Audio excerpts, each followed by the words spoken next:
Hey, Warwick. Hey, Nicole Cox. I am really excited for the next Autopsy Club. What? It's open mic night. Oh. Welcome to the Tradies in Business podcast with your hosts Warwick Bidwell and Nicole Cox. Divert your phone and grab a brew as Waz and Nick unpack tips, tales, secrets and stuff-ups from guests both inside and outside your trade, helping educate and inspire you to break the cycle of gut-busting and money stress and create a true trade business. It took a minute to land. Oh, dear. I was waiting to see if our guest would vomit, choke on his... I'm still struggling with it. I might get it by the end of the podcast. Thanks for being honest, Dan. I'm just, for anybody who didn't quite grasp that one, I'm just glad my name isn't Mike. Yes, well, I was going to change it, but anyway, no. All right. We've started a bit more of a trend lately where our guests tend to out themselves straight after your joke, Coxie. No, there's got to be some benefit. Because they can't stay silent. It's just such high quality. Have you thought about, joining the tour with like Melbourne Comedy Festival or Sydney Comedy Festival? I think that I could bring the goods. I really do. As a middle-aged mother of 5 children, I'm pretty sure that I've got plenty of fodder, particularly when 3 of them are teenage boys. I have seen some pretty shit acts in those tours as well. So not that I'm saying anything about yours, but you'd probably fit right in the middle there in the bell curve. Oh, I'm worried about what you're saying. Anyway, let's move on. All right, let's welcome our guest. Listeners, we're joined by a guest who is pushing through. It's probably indicative of a bit of his journey over the last bunch of years, but he's pushing through some adversity today to join us. Ed Ross from TradeMutt. Welcome back to the podcast, mate. Well, it's good to be back. Good to be back. It's been a while, or as Coxie says, I can't say this without feeling ridiculous. It's been a hot minute. Yeah. I always feel a bit seedy when I say that. It has. Yeah, I reckon your podcast was the first one that Dan and I were ever on, I reckon. That's how long ago it was. I reckon that was our first ever podcast, and there's been a few hundred since then. So it's good to do the full circle, mate. Well, how do you feel? It's like celebrity status here. I'm just glad we set the bar so low that everything else was better after that. Yeah, it's been good, mate. It's good to be back. That has been a while, mate. How long's TradeMutt been in full existence? TradeMutt, trading has been since 15th of March 2018, so just over 5 years now. So gotten through the death curve of most small businesses, and we're still here. We've tried to kill it a few times through negligence and poor decision making, but hey, look, we're still here. I love that, a business that's surviving despite the owners. Yeah, I know. We're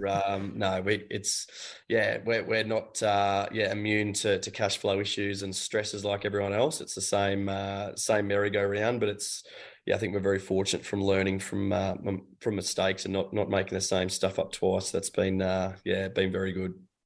It's an interesting lesson too, I think, Ed, in perception. And for our listeners tuning in, it's easy to look at a business like yours that gets a lot of press and, you're everywhere, it seems. I can't sort of go anywhere without seeing one of your fucking shirts. Yeah. And yet, there's still shit that goes on in the background. It's not all wine and roses and, friggin' profits. No, far from it. I think that, we, through COVID, it was like a blessing and a curse. There was increased demand for our product, tougher to get product into the country. We thought, you sort of get a false sense of security. And I think that's what a lot of businesses fall into when there's sort of those spikes in demand. You think, wow, this is the new norm. And you go hard at that. And then all of a sudden you're sitting on a wedge of product or, you've stuffed up a quote somewhere. And all of a sudden you're looking at it going, shit, these numbers don't work anymore. And then you've got we've got 12 staff, and I talk to a lot of mates that it's pretty much a full-time job, just overseeing, managing them. Dan and I, managing them. We've obviously got the charity as well as another sort of 13, 14 staff over there. So, it's a pretty full-on thing running a small business, and we're definitely not immune to yeah, the ebbs and flows of the business lifestyle. So it's I think it is easy to perceive it as, wow, it must, you guys are killing it, it's going great, but it's only going great because we're working hard through the fuck ups to ensure that they're solved and they don't happen again. It's not important to point out, sorry. I think, because as Warwick said, it looks very glamorous from the outside looking in, and yet how validating is it to know for those people out there listening, and so much of this leads into where we're going in this conversation, but it can be really isolating not doing so great in business. So to hear experiences from something that looks really glitzy and glamorous, to understand that, running business is really fucking hard. It doesn't matter what kind of business you're running, it's going to be challenging.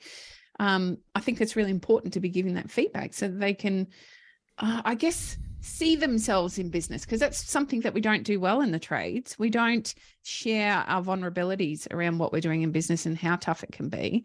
So I think it's really admirable, Ed, that you guys are okay to put your hand up and say, you know what, it can be really challenging.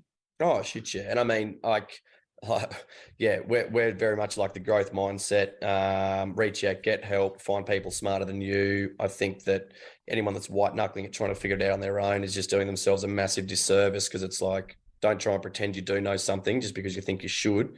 And I mean, Dan and I are lucky because obviously, best mates, but co-founders. He's good at stuff that I'm not good at. I'm good at stuff that he's not good at. But at the same time, we know when we need outside counsel or outside support, and we're consistently ringing other people, finding better ways of doing it, and reaching out to other business owners that are doing it, better than us. And I think that, the idea that you've got to try and figure it all out yourself is just a very old school fucked mentality. And no one's ever succeeded trying to do anything on their own. So, it's until those, business owners sort of look themselves in the mirror and understand that there's no downside to reaching out and getting help. The better it's sort of going to be. Have you guys always been open to that, Ed? Oh, shit, yeah. Well, how the fuck were we ever going to make workwear, you know what I mean? We're two chippies, for God's sake. So, like, literally from the get-go, we were ringing people, setting meetings, asking questions, getting passed on to the next person. We've had that mentality from the get-go, you know what I mean? How do you do a cash flow budget? How do you set up a business? How do you register an ABN number? Fuck, all these things. No one... the one thing we do know that school doesn't teach us is anything about life outside of school. So, these are things that we need to ask a million different people, a million different questions to get to where we are now. And it's the same thing continuing on, you know what I mean? Like you never get to a stage where, it's all understood and it's all known. It's, like we're at now, like with the charity, everything's governance and ensuring like financial security going forward. It's like, righto, well, who do we need to talk to about that? Like we had a strategy board meeting the other week, and then just before this podcast, we've just had an hour-long conversation with our finance guy that's on our board, plus our finance team we work with, and they're nutting it out, and I'm learning from that. Dan's learning from that, and the senior leaders that we've got in the business are also learning from that. And then it's later this week we've got another board meeting around governance and ensuring that everything's, there's just all these things that you need people to come in and do for you. So, to level up, you need better people, and you need to ask better questions, basically. You ever pitch yourself, Ed, and think, I can't believe I'm sitting here in a financial meeting with my team discussing shoring up a charity to ensure their future? Sitting on my couch with a head cold and sucking down long blacks like they're going out of fashion. Out you, mate. not really. I think it's weird. Dan and I aren't very good reflectors, and it could be an ego thing, but we're very driven by knowing that the job is nowhere near done. And there's never going to be a day, and Dan often says it, there's never going to be a day where we walk into the office, put our feet up on the desk and like, yep, fuck, we solved that. It's more getting over the next issue, next problem, and continuing to forge in the right direction. And I think that if you start getting comfortable about where you're at, the drive falls away and you can't continue forward. So when big moments happen, we just ticked over $2.5 million worth of free care to the community, that's sort of a wow, fuck, look what's happened compared to where we started. But it's also there's a trip to Melbourne this week. We've got big meetings with national retailers. We've got Bunnings trade shows coming up. We've just got events. We've got keynote speaks. There's so many things that are continually moving us forward, that it's on to the next problem and solving the next issue basically. So yeah, we're not very good reflectors, I would say. You ever get nervous? Like you're jumping from the frying pan into the fire consistently here. You keep pushing outside of what I presume are your comfort zones. Do you ever, before you go and do the next thing, feel that fear? Yeah, certain things. I mean, one of the biggest fears, I suppose, that I had this year was we just launched the 4-day work week trial with our team in February. And I was like the biggest proponent for that. I'm like, yep, this is what we want to do. Like, I want that lifestyle. Dan wants that lifestyle. I know our team should benefit from this. All the data backs up that it's going to work. And then the night before, I just got fucking very anxious, just like, holy shit, what if this actually doesn't work? This could be a monumental fuck up. It's going to be hard to like turn the team back around and go back to 5 days. Have we just bitten off more than we can chew? But you don't know until you try something. And I mean, it's been a monumental success. Like, it's been incredible. And it's something that, yeah, we're definitely going to be maintaining into the future. So anxieties and stresses continue to happen, but I think it's also learning how to manage those things. Like, even, I was just saying this morning, we had a senior leadership team meeting with TAX, and, I get very, hard on myself, especially when I'm crook. So like yesterday, I'm laying in bed being like, fuck, you're useless. Like, you need to be, you know what I mean? Everyone else is working today. And then it's also understanding that's like, actually, no, I'm sick. For me to be able to help everyone else and do better, I need to get better. So just shut up, lay down, relax, eat some cold and flu tablets, and get back on track. So yeah, I think it's just being able to, work your way through it personally and know what your triggers are, and work to improve. Ed, are you sort of answered the question I was going to ask you before, which is that whole expectations versus reality. You're 5 years into this gig. As you mentioned, you guys are a couple of chippies or former chippies, although you still wear short shorts and thongs, so you still look the part. How does reality match expectations this far down the track? Are you doing what you wanted to do or what you want to do now? Yeah, I think, at stages you feel as though you're not, because like we were sort of saying, cash flow issues, staff issues, all that sort of stuff. But, luckily Dan and I, and it's funny, like there'll be days where we're having a shocker and it's like, fuck, today's a tough day. But we always, either one of us will be like, well, look, it's either this or we can be out fucking screeding concrete, so like, what would you rather be doing? It's like, righto, well, yeah, it's not actually that bad. Put it back into reality. Yeah. And be like, what we do have here, a lot of people, look at and respect, and we need to, honor that and honor them and work hard to continue to make sure this thing survives and thrives to make the impact we are in the community, larger going into the future. So, yeah, there are days where you're like, fuck, it'd be a lot easier to be doing something else, building a deck or, standing a frame. But it's like, no, we're here to do this job. And we do love it. I mean, there's definitely days where we don't, but 95% of the time we do. And it's an incredible sort of journey that we've been fortunate enough to be on. Now, there may be some listeners that aren't fully across what you guys are up to. You've mentioned TX, and I suspect most people would know TradeMutt, whether they've got your gear or they've seen it. You guys you've done a fucking amazing job of securing some high profile relationships, and I'm a little bit envious, to be honest, mate. And I think it's super impressive. And I'm blowing a bit of wind up you here, Ed, but it's deserved, mate. I remember bumping into you guys in the car park outside of Dan Murphy's a bunch of years ago, and we talked about the first podcast that you guys did, and from where you two fellas were then to now, just 5 years down the track. For an old bloke like me who's been scratching around in business for over 20 years. That is a fast rise to quote unquote fame and fortune. But some of our listeners might not be as familiar with the TX aspect and the social enterprise part of what you guys do. Can you just give them a quick insight into how that works and I guess what your mission actually is, mate?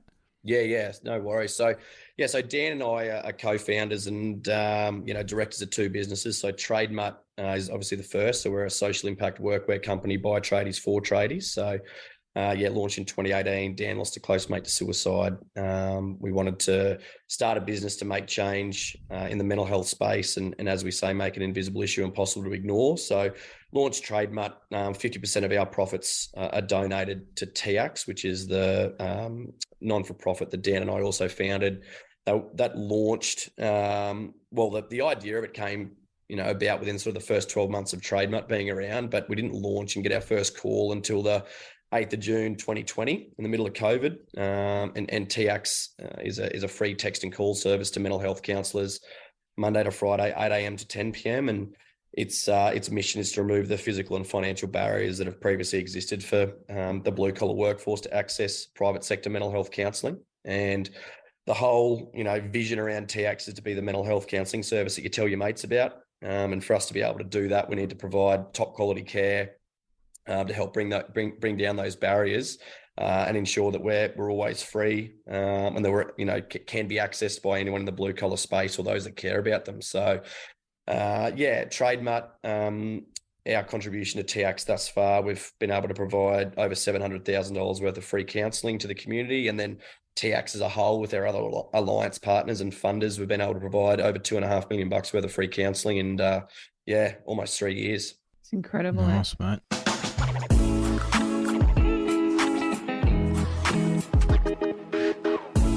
Hey, Tradies in Business, was here.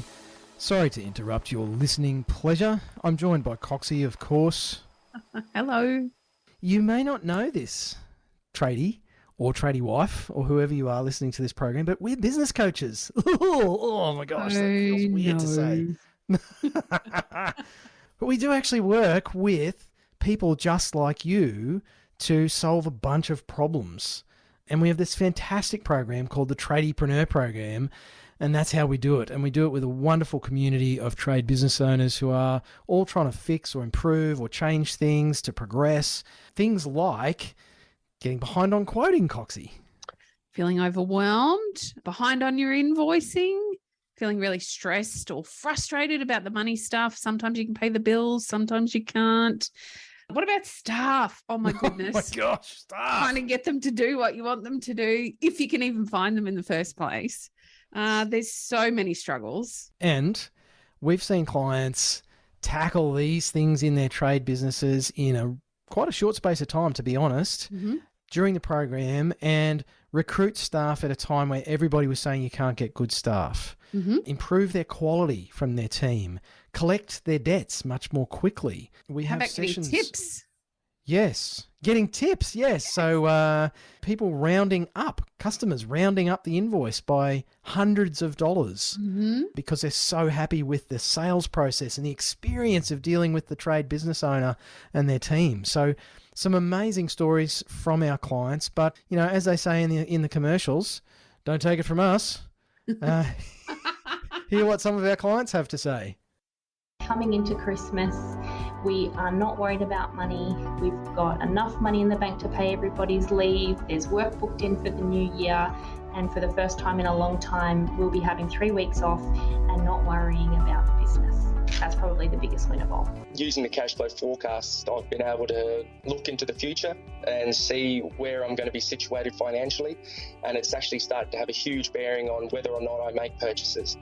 By far, one of the best things about working with Nick and Woz are the other businesses that are working alongside them. It is amazing how empowering it is to be working alongside like-minded people who have similar goals, similar troubles.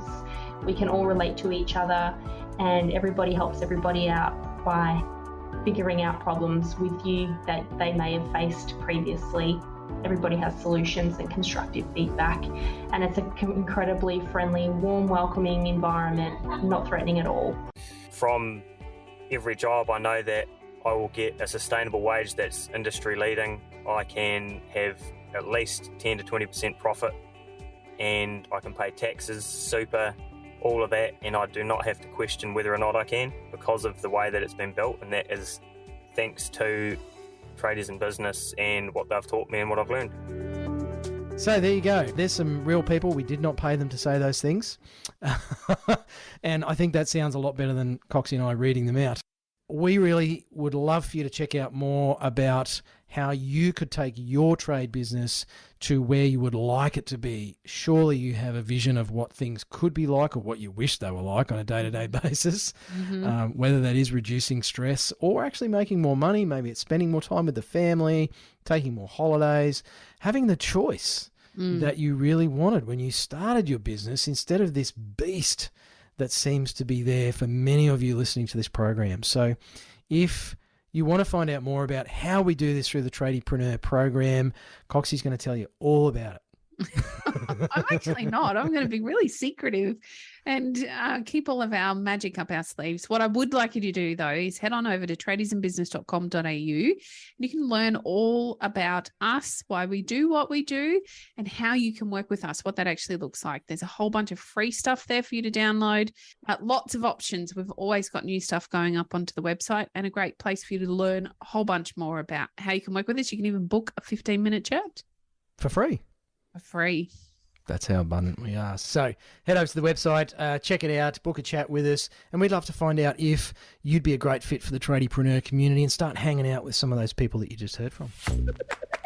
Yeah, and must have a huge direct impact, which is something we're keen to chat with you about in today's episode. I guess, you know, when we first spoke to you guys on this podcast, it was early days and big visions and dreams, and sounds like a lot of them have come to fruition. But I guess Nick and I are a bit older. We've been around a while. We've been around the block a couple of times in business, and okay, just me.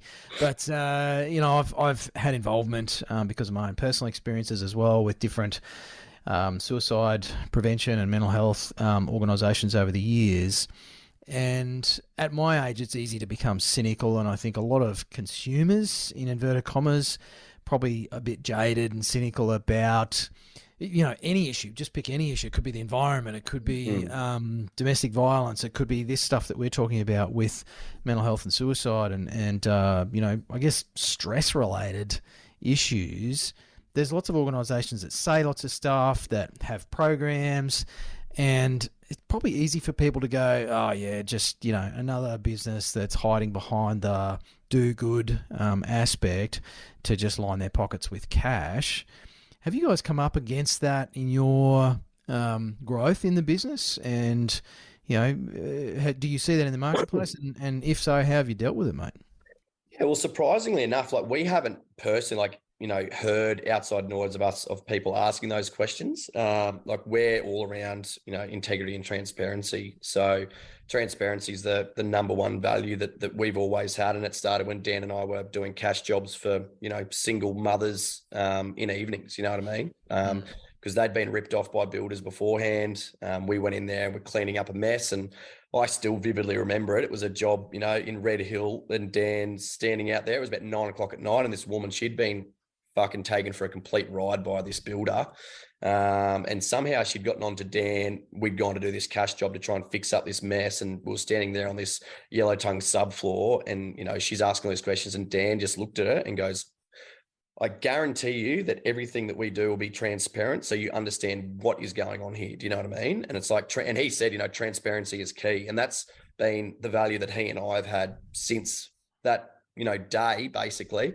And the reason that we've gone and started our own non-for-profit is because, well, it's the money that we're donating out of our business. And we weren't going to just go and invest that anywhere. It would have been easier for us just to donate to Lifeline or Beyond Blue and tick a box, but we're very driven by outcomes, ensuring that impact's being made. And to be honest, a lot of the organisations that were out there weren't filling the void that we are with TX. So yeah, I mean, we've got live impact data through our Roy dashboards.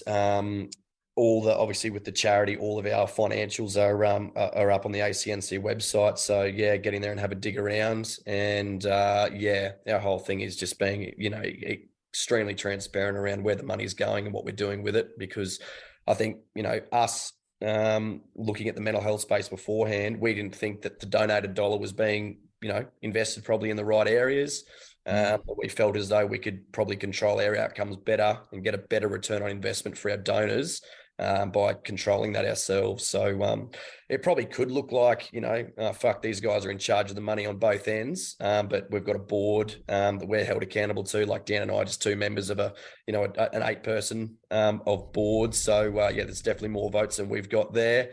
And everything is very transparent around where the money's going, what we're doing with it. It's great points. It leads me to a question around TX and what you're doing different. So we've spoken previously in fact, we did a whole series around mental health at one point where we really called out days like, Are You Okay?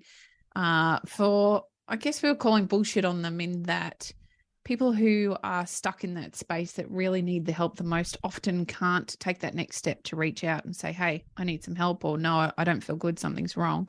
Yep. So I really want to understand what TX is doing that's different to what the other already established long-serving charities or helplines, et cetera, are doing.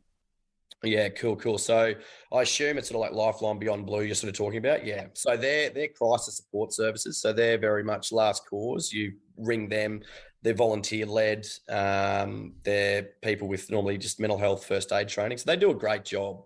But what we're saying is, look, I've gone and seen psychologists. I see psychologists and counsellors.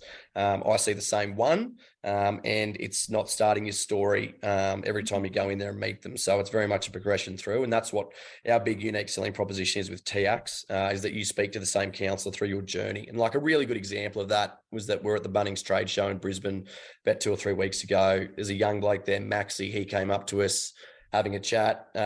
He'd lost his father 12 months before.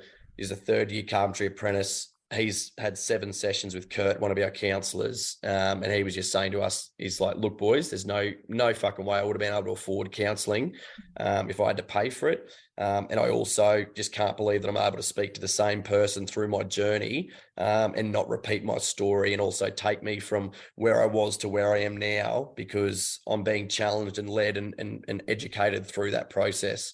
Whereas a lot of the feedback that we have gotten from other organisations is that people are just repeating their story over and over again. It's actually killing them. So for us to be able to get people early on, early intervention, know there's an issue, I need to get onto it, and speak to that same person free of charge and ongoing is a way that we're able to make, an astounding amount of impact. Because on average, four sessions each person that calls TX has with our counsellors. So 4 sessions is something we're really proud of, but we offer up to 8 to 10. And if necessary, we can expand on that. So it's pretty cool. And how are you getting them to call in the first place? So, one of the things that I really struggle with here is I am not sure enough is done around prevention or educating the people around us to help them. So what are you guys doing I know that you very much with what you're doing with the clothing, it's a conversation starter. It's meant to get us all talking. What is it that you're all doing to get them to pick up the phone? Yeah, well, it's actually nothing that we can do to try and convince anyone else. It's more just us telling our own story, and that's what we really try and push out to leaders and business owners and other tradespeople. It's like, when we go into a talk or whatever that is, it's like, hey, look, you give the number a call, so you know what it's like for when you need to call at some stage to get help, or you can pass it on to a mate. And the conversation around, I've given them a call, it's a great service compared to, I heard about these guys, maybe you should try them. It's just bringing down those barriers and allowing people to be vulnerable and reach out. I think that the conversations are changing around people accessing support or professional support, because everyone talks about eating healthy, going to the gym, and working on their mental well-being. These are things that are quite standard now, you know what I mean? There's a lot of people I know now, it's just talking about my own journey and our journey that, people come out of the woodwork and like, I spoke to someone, it was really beneficial. And it's just us being able to try and push that message out and just say, hey, look, once you've got support, start telling more people about it so you can bring down those barriers. That's sort of the thing that we're trying to do and lead by example, basically. Do you have some of those people that have been through the experience of tapping into the support that you provide, then have the confidence to tell their tale to a wider audience? Not so much a wider audience, but definitely like, mates at work or partners, family members for sure. We get that a lot. A lot of the referrals we do get are from businesses that have, told their staff about TX. And then the other big thing as well is, people telling their mates about it. Heard from a friend, heard from a mate is one of the main reasons people are calling us, which is great. Love that. We've always said, in fact, we almost named one of the things we were doing pub chat, didn't we?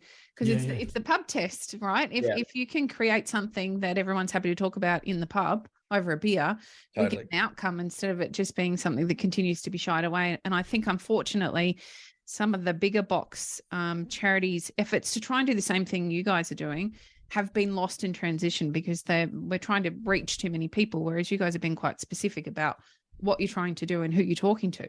Yeah, we're trying to have a narrow focus on a direct target demographic, which is obviously blue collar. And that helps us because people can relate to it better. We're 2X chippies, or, majority of our customer base at TradeMutt is blue collar.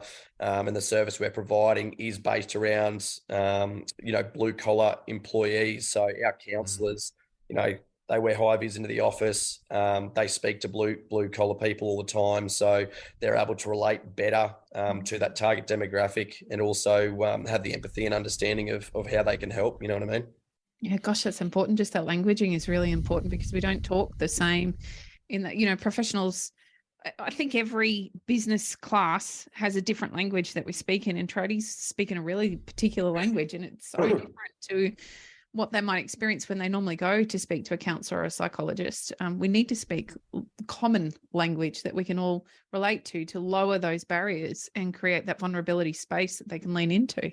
Yeah, totally. And I think that it is happening, like every time that we go out and do a talk, there's always one person that comes up that's, wants to have a yarn. And that's the ability of, hey, look, we've just been vulnerable. We've had a conversation on stage and now someone's come up and is being vulnerable with us. Like we had a guy at the Logan City Council, must have been about 2 months ago. He came up and had a conversation with us. He hasn't had a conversation with anyone about in 25 years. I was like, fucking hell. Like that guy's buried that thing so deep inside him for 25 years and never had the courage to come and talk to anyone about it. But he did after we got up there and, talk about what we talk about and what journey we've been through and what we're trying to change. And, it's just like, fuck, well, that worked. You know what I mean? So, it is happening. Ed, has there been any downsides to TradeMutt's success and yours and Dan's success over the last 5 years? Downside? That's a good one. Not off the top of my head. I think that's, anything that felt like a downside at the time has turned into something that's like, fuck, we needed to go through that. You know what I mean? Like we needed that lesson. Like we got our ass bitten there. That was good. Like I'm not fucking doing that again. I think that's the main thing. And it sounds like probably pretty wanky, but it's like, fuck ups are good in the way that it's like, righto, we're not going through that again. We've learnt that one. And I'm glad it happened at this stage, when we're doing this turnover, not when we're doing double that, because it would have been twice as bad and twice as hard to get through. And I think everything is just trying to learn lessons as much as you can. I think that's, and solve problems. It's like, as a business owner, your job 95% of the time is managing staff and fixing problems. And I mean, compared to where we started to where we're at now, it's like, I think that we're doing like quite a good job in leading the way in how to, manage staff and give back to staff. And then they, obviously reciprocate that through hard work, dedication and care for the brand and product. So, simple things like having one-on-ones with staff with each manager, every 2 weeks, just 15-minute chat. They fill it out beforehand. You jump on there, go through it, righto, touching base. Is there a fire somewhere? Yep, let's put it out. Can I help somewhere? Yep, let's make that happen. Annual reviews, simple things that most business owners don't do. And then like senior leadership team meetings, like in whole org meetings. And people probably think of it, oh, fuck, that's so much more work, but it's not really. If you have a simple process, it's like, look, I'm going to catch up with this employee once every 2 weeks for 15 minutes. They're going to come ready for this meeting. I've just got to rock up and go through what they've already said, and sort that sort of stuff out. And I think that, those sorts of things have held us in high regard, because we've got to points where it's like 6 months in and Dan and I've been complaining about an employee and we're like, fuck, we've got to this point. We knew this was an issue 6 months ago. We never did anything about it. Not doing that again. Do you know what I mean? So it's those sorts of lessons. And it's the same thing. You get to that point where you're like, fuck, what are we doing this for? It's so hard. It's like, no, well, we just got to implement this. This will make it better, and go from there. So I think the downsides, we always try and turn into a learning and go from there. Ed, I also wanted to ask you about your partnership with Dan. You guys are co-founders and you were best mates. Business, I think, has a way of either strengthening relationships or completely fucking them over. What's the relationship journey been like for you blokes?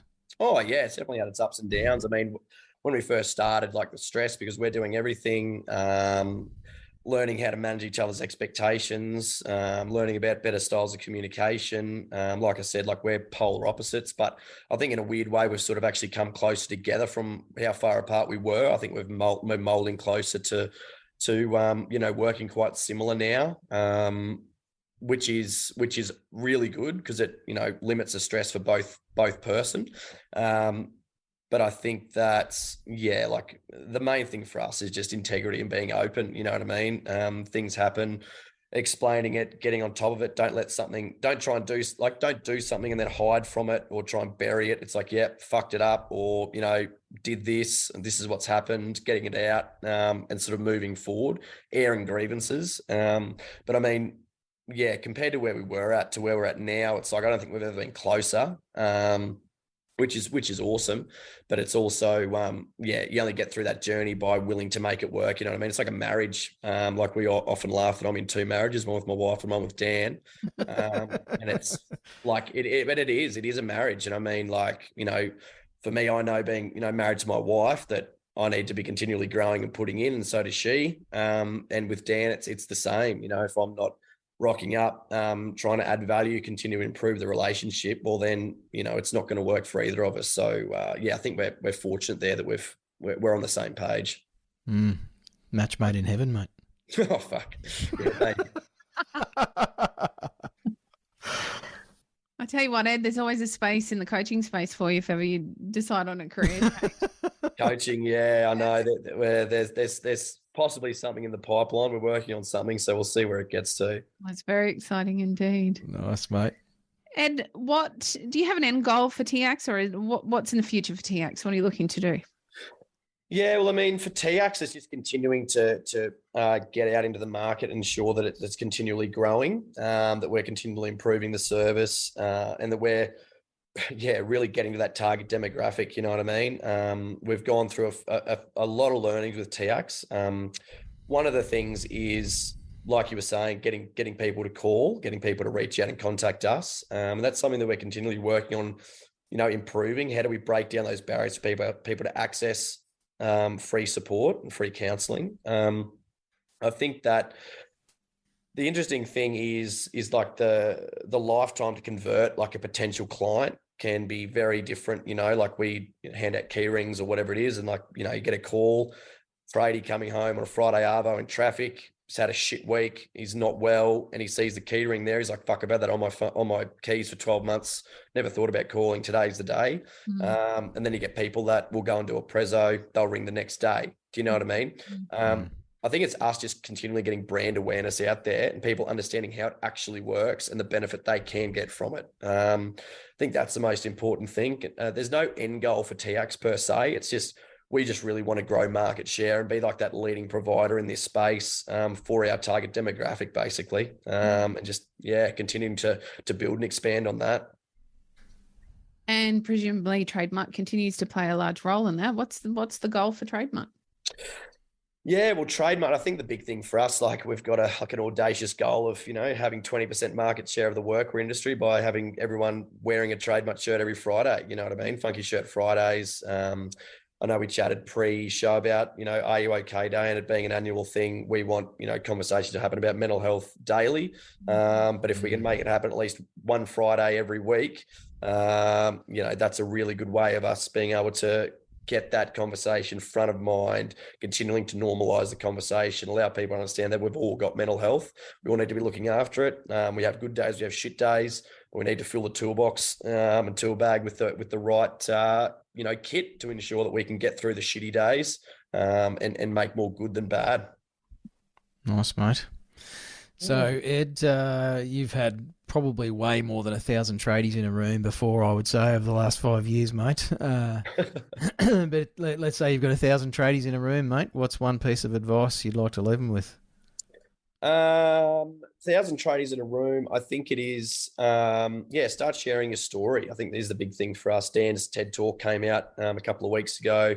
And his whole thing is, TradeMutt, like we've started conversations with the work where TX are providing free counselling, but for us to really change the culture and the social, identity around mental health, we need to be actually talking about it. Do you know what I mean? I went and got help. I went and saw a psychologist. I often talk in our conversations around, me and my wife going and seeing a psychologist together, the benefits we've had from that. Me seeing my own psych, Dan seeing his own psych. It's quite a normal thing to be doing.